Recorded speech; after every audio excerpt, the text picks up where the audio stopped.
vesilesiyle şu anda dünyanın tamamında, dünyanın dört bir ucunda İslam ülkelerinde cenaze namazları kılınıyor. İnşallah bu İslam ümmetinin dirilişine vesile olur. Ya Rabbi sen İslam ümmetini yeniden dirir, yeniden tarihteki ihtişamına kavuşturuver. Bu yüzden şimdi şunu da söylemek zorundayım cemaatte gelinceye kadar.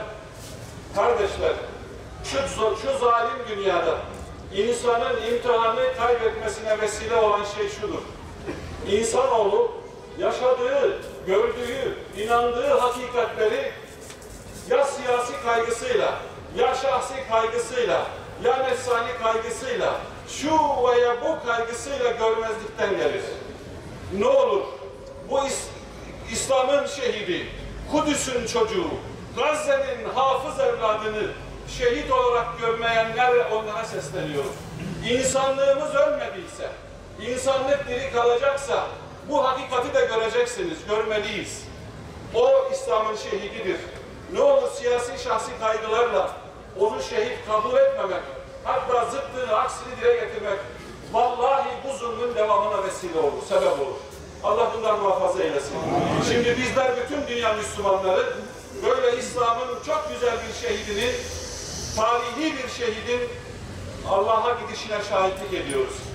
Bu bizim dirilişimize vesile olsun inşallah. Allah için namaza, Resulullah için salavata, şehit İsmail Haniye'nin kıyamet cenaze namazını kılmaya bu yalın hazır olan imama. Allahu Ekber!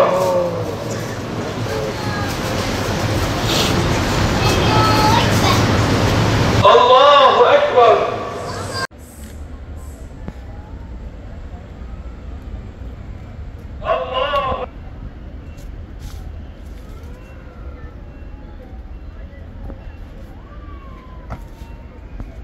Allahu Ekber! Esselamu Aleyküm ve Rahmetullah! Esselamu Aleyküm ve Rahmetullah! Amin! Bir bereket olarak tekrar ümmeti Muhammed'e geri döndürüver ya Rabbi. Onun bereketiyle yeryüzünde zulüm dursun ya Rabbi. İsrail'in yapmış olduğu bu cinayetler dursun ya Rabbi.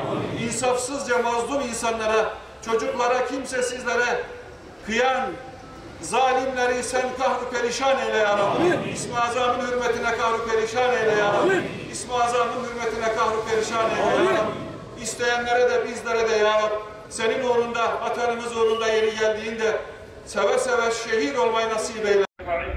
Ve tub aleyna ya Rabbana inneke entet-tevvabur rahim. Vaffanna ya Rahim, vaffanna ya Kerim.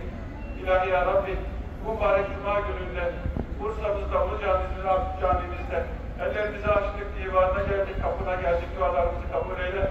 İbadetlerimizi, taatlerimizi kabul eyle. Ya Rabbi mahzun gönüllerimizle arkadaşlarının ruhları için, Allah rızası için El Fatiha.